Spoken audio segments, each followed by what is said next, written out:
24 ગુરુ કોણ અને શું શીખ આપે છે તેઓ જણાવી રહ્યા છે જ્યોતિષાચાર્ય ઉર્વિશ કુમાર પંડ્યા।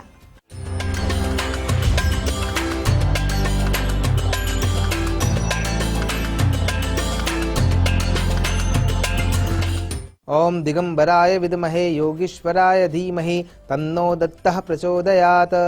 नमो नमः। तमारा बधाનું સ્વાગત કરું છું આધ્યાત્મિક મહાશક્તિમાં। આજે દત્ત જયંતી, ભગવાન દત્તાત્રેયની આરાધનાનો ઉત્તમ દિવસ।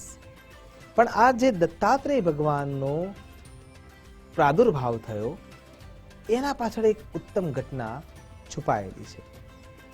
સ્ત્રીના પતિવ્રત ધર્મમાં કેટલી શક્તિ છે એનો પ્રત્યક્ષ દાખલો એટલે આજનો ઉત્સવ, દત્તાત્રેય ભગવાનનો પ્રાદુર્ભાવ। અને દત્તાત્રેય ભગવાન રૂપે પ્રસિદ્ધ છે।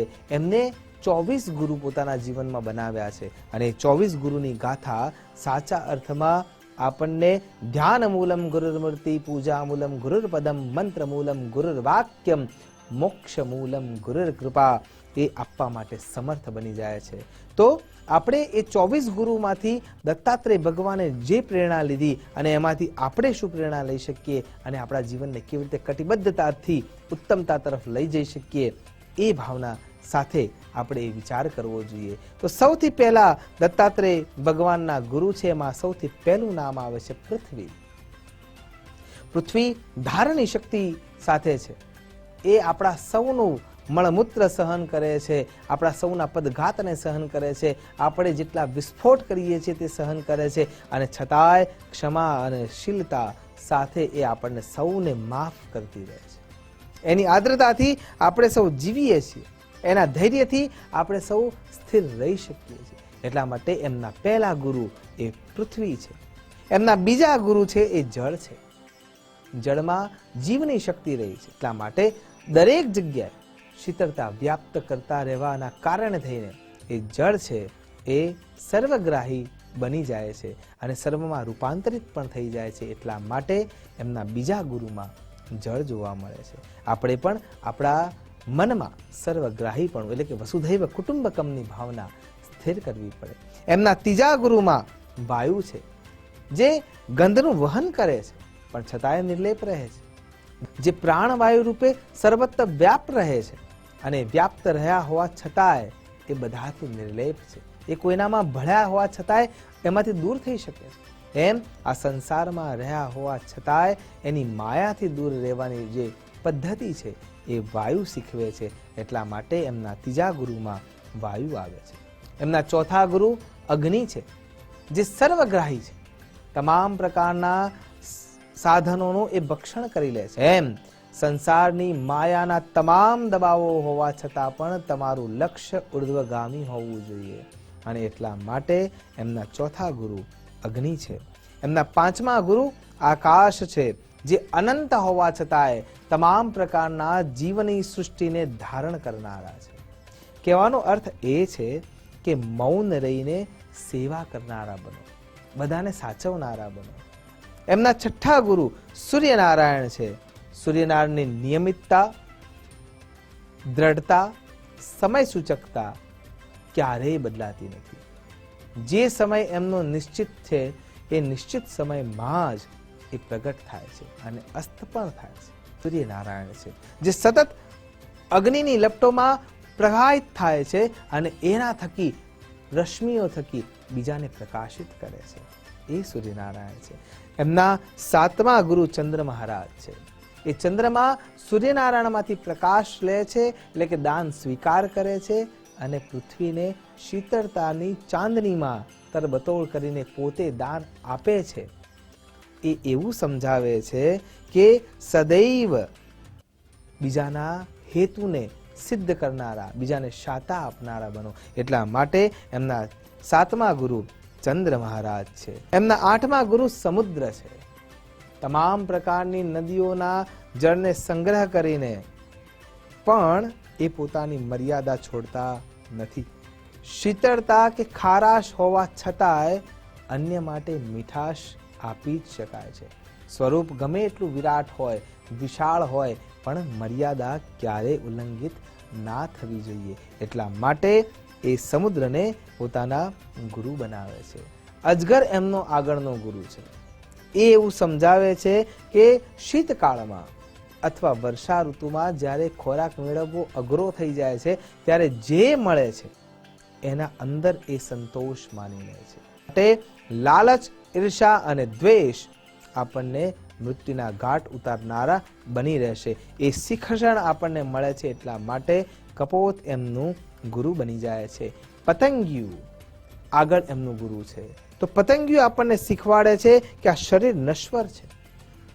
એના માટે વધારે મોહિત થવું જરૂરી નથી, પણ તમારું લક્ષ્ય જીવનના અંદર કેટલી પણ પ્રકારની તકલીફો આવી પડતી હોય તો પણ આપણે આ શરીરને ક્ષણભંગુર માનીને તપશ્ચર્યા અને લક્ષ્યના માર્ગ તરફ આગળ વધતા રહેવું જોઈએ. માછલી અને હરણ એમના ગુરુ છે. બંને ગુરુ પાસેથી એવું શીખવા મળે છે કે ઇન્દ્રિયોને વશમાં રાખો. જો ઇન્દ્રિયોને તમે વશમાં નહીં રાખી શક્યા હો તો 100% તમારો નાશ થવાનો છે ને થવાનો છે. હાથી એમનો આગળનો ગુરુ છે. વાસનાની પૂતળી બનાવીને જે આપણને દોડાવે છે એ હાથી છે. એટલા માટે વાસના આપણો નાશ કરનારી બની શકશે. એટલા માટે થઈને હાથી એમનો આગળનો ગુરુ છે કે એનાથી બચા રહેવું જોઈએ. મધમાખી અને મધુહા એમનો આગળનો ગુરુ છે.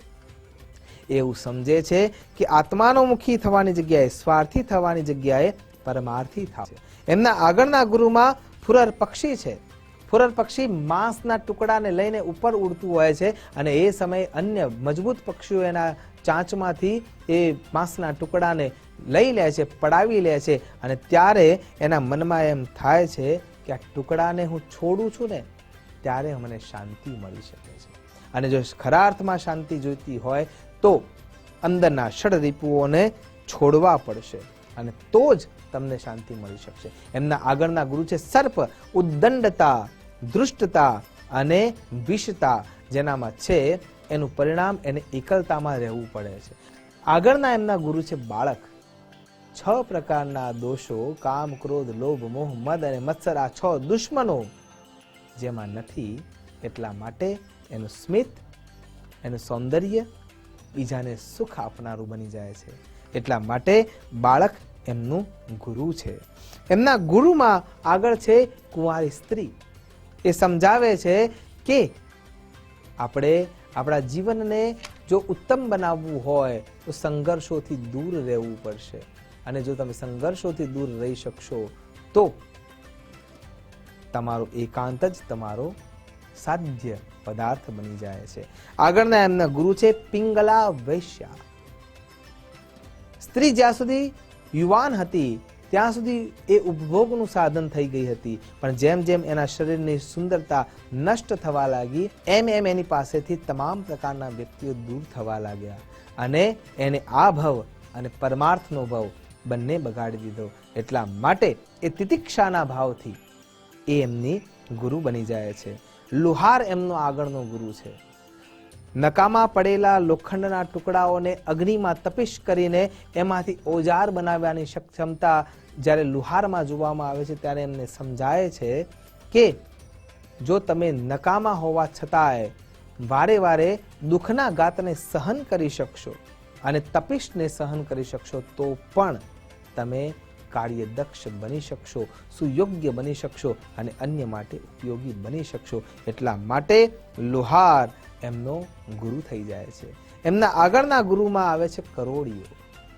એ કરોડિયો એમનો ગુરુ એટલા માટે બને છે કે કરોડિયો પોતાના થૂંકથી જે જાળું બનાવે છે એ જ જાળાને એ પાછો ખાઈ પણ શકે છે ને એ સમેટી પણ શકે છે. એટલે કદાચ કડવાશના કારણે સંબંધો બગાડ્યા હોય તો એને સુધારવાનું પણ આપણા જ હાથમાં છે અને એ જાળાનો પૂરેપૂરો કંટ્રોલ એ કરોડિયાના હાથમાં હોય છે. એટલા માટે એ કરોડિયો એમનો ગુરુ બની જાય છે. એમના આગળનો જે ગુરુ છે એ છે ભૃંગી કીડો. એ ભૃંગી કીડો એ ઈયળને ઉપાડીને વારે વારે એના કાનમાં એક જ વાત કરે છે કે તું પણ ભૃંગી છે, તું પણ ભૃંગી છે, તું પણ ભૃંગી છે અને એને પણ પોતાના જેવો બનાવી દે છે. અને આશ્ચર્યની વાત એ છે કે એને પણ પાંખો આવવા લાગે છે. એટલે કહેવાનો અર્થ એ છે કે તમારું તાદાત્મ્ય એક સદાય, તમે એક જ લક્ષ્ય તરફ દોડતા હો તો તમારા ઈચ્છાની અનુસાર તમે એને પ્રાપ્ત કરી શકો છો અને બીજાને પણ એવા બનાવી શકો છો. એમના આગળનો ગુરુ છે ભમરો. એ ભમરો એવું શીખવાડે છે કે રાગ મોહ અને વાસનાઓના કારણે થઈને જ્યારે હું કમળમાં બેસી જાઉં છું, હું લોખંડના અંદર સાર પાડીને અંદર રહી શકું છું, પણ એ રાગના કારણે થઈને કમળની પાંદડીને વિંધી શકતો નથી. એટલા માટે વાસના પણ આપણનો નાશ કરનાર બની રહે છે. એટલે એમનો ભમરો જે ગુરુ છે એ શીખવાડે છે કે વાસના જીવનનો નાશ કરનારું બની રહેશે. અન્ય જગ્યાએ એમના બીજા ગુરુ પણ જોવા મળે છે અને એમાંથી એક ગુરુ છે કાગડો. કાગડો છે એ સર્વભક્ષી એટલા માટે બની ગયો છે કેમ કે એને કોઈના ઉપર ભરોસો નથી અને કોઈના ઉપર ભરોસો ન હોવાના કારણે થઈને ધૂર્તતા કરવાના કારણે થઈને એને લોકો દૂર કરે છે અને એને અભક્ષ્ય ખાવું પડે છે.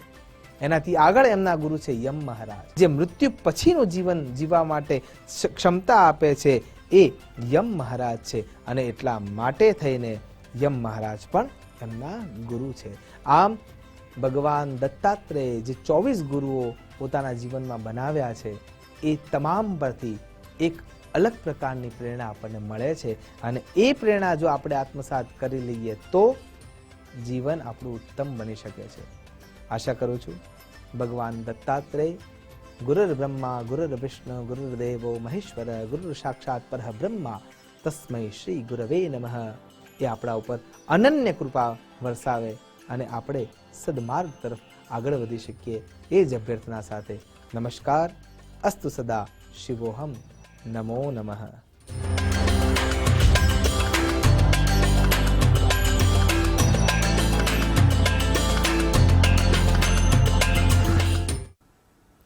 બ્રહ્મા, વિષ્ણુ અને મહેશ આ ત્રણેય દેવોએ એક થઈ ધર્યું એક રૂપ.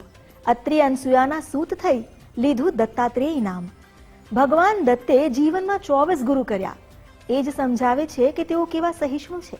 એટલે જ તો પોતે પણ ગુરુ મહારાજ કહેવાયા. પાદ વલ્લભ દિગંબરા શ્રી ગુરુ દત્ત મહારાજ. દત્ત મહારાજની કૃપા થકી આપણે સૌ ઈશ્વરીય સત્યને પામી શકીએ એ જ પ્રાર્થના સાથે હવે કરીએ સમાપન. આવતીકાલે ફરી મળીશું અન્ય આસ્થા સ્થાન સાથે. ત્યાં સુધી મને રજા આપશો. નમસ્કાર.